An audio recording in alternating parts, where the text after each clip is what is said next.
Now, Donald Trump ran on ending corruption and ending the influence of special interests and lobbyists.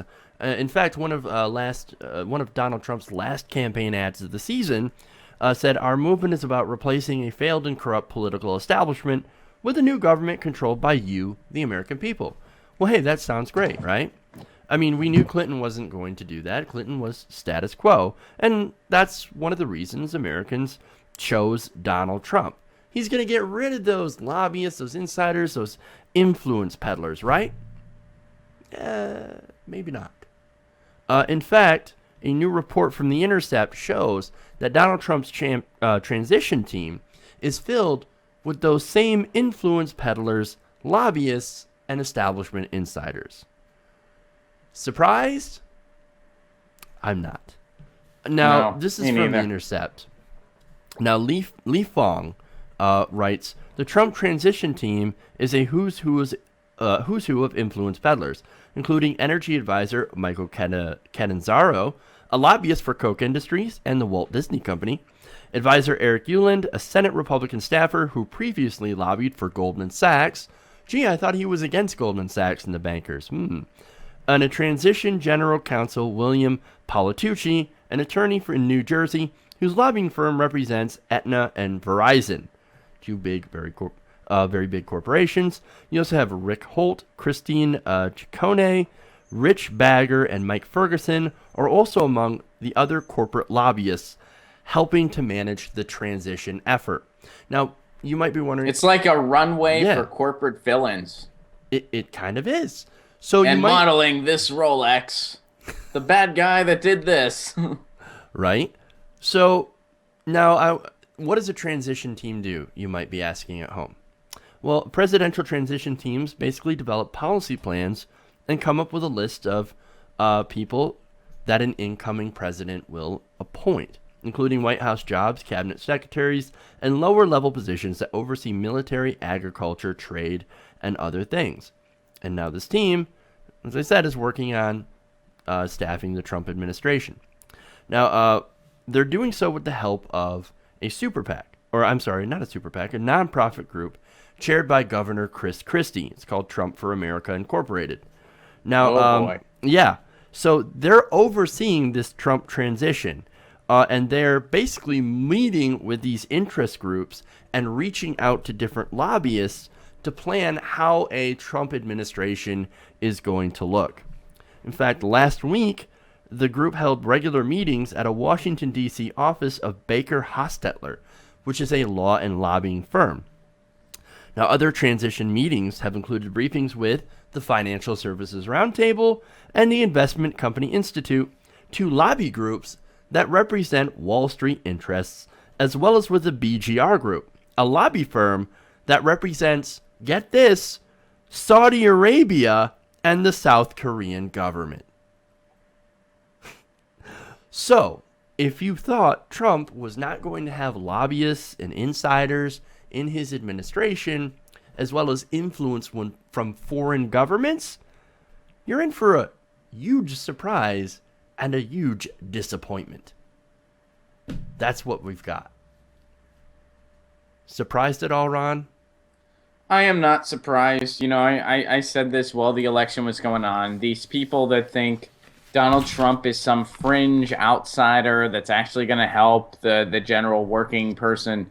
No, he's a total insider. He's part of the group that benefited off of the years of GOP policies and neoliberal policies and right-wing governing. He knows that. They know that. The only reason the GOP was turning on Donald Trump is because they were worried he wasn't able to win. And why were they worried he wasn't able to win? Because of the disconnect that we talked about between the media and the people in the heartland that showed up and voted for Donald Trump. There was so much misinformation as far as what the chances actually were. I mean, they were saying she had a 90% chance at one point at winning. And then that shifted so quickly when the results started coming in. I think it caused, I think a lot of voters probably just thought, oh, she's got this, I'm not going to show up. I think a lot of the campaign might have slept at the wheel a little bit because of it. And, the Democratic establishment just kind of thought, well, anyone can beat Trump, so this is what we want. And yeah, now we're stuck with him and his, the GOP wet dream can become a reality. And he is going to please them at every angle, even on the social issues. Because when he's indifferent to something, guess who he's got in his back pocket? Mike Pence, a right-wing fringe religious fanatic lunatic that thinks that fetuses should have funerals. God help us all. Even though I'm an atheist. Look, and here's the thing, right?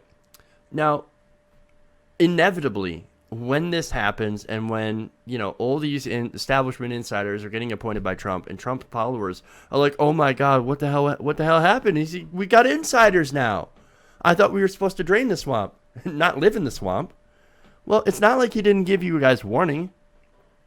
For example, after shoring up the nomination, Trump reversed his position, not only raising money from lobbyists, but also saying, hey, I'm going to embrace these super PAC strategies used by other traditional candidates. I'm going to take all that big money. And it's also reported that several Trump staffers moved from his campaign to super PACs supporting the Trump-Pence ticket.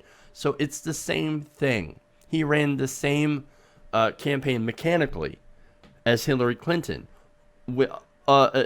going as far, of course, as coordinating with the super PAC, which is against FEC rules. Hey, Clinton also did that, right? WikiLeaks showed that. But this is Trump essentially going back on everything that he said. Oh, we're not going to have insiders. We're going to have lobbyists. I'm not going to take super PAC money. Oh, I took super PAC money. Oh, now I'm reaching out to insiders and lobbyists. And now I'm going to put them in my cabinet. I'm going to put them in positions of power. So, look, Trump supporters, you actually believe that he was going to drain the swamp? He ain't going to drain the swamp. He's living in it. He's going to put a living Trump well rug. in it. He's got a primo spot in that swamp, and he ain't giving it up. No, he's put up Trump blinds, Trump curtains. They're the best curtains. Tremendous. Also, Abi Kibar, Trump, Sarkar. I love that. This is, hey, we tried to warn you. We tried to tell you that he's also the establishment. Instead of being corrupted like Hillary Clinton is, he is the corrupter. He's still part of that system. In fact, he bragged about being part of that system, saying, look, yeah, I buy politicians to do whatever the hell I want. Yeah, okay, so you're part of that system. You didn't say that you were going to end that system. You just said, that system's bad. I can get it to work for me. This is how I got it to work for me. Aren't I tremendous? And apparently enough people thought, yeah, you are. And they voted for him. And they thought that he was actually going to do something about this whole thing. But no, this is the corruption. It continues through a Donald Trump presidency because he was never really concerned about ending the corruption. It's politics 101. If you want to get votes, you say, I'm going to end corruption in politics, then I'm going to bring America together. And it never happens. Why? Because the system is still there. The system is what it is. And until it changes, it's going to continue bringing that same brand of politician back over and over and over again. That's why the money has to go. Citizens United, Bilotti versus First Bank, Buckley Vallejo, gotta go. You gotta go. Sadly, of course, now with the Trump Supreme Court, it's not likely that any of those cases are ever going to be brought up or anything similar. In fact, I think we're going to end up seeing even more money in politics and even more corruption. So buckle up, kids. We're in for a ride. Hey everybody, thanks for watching this video. If you want to see more like this, please hit the subscribe button below.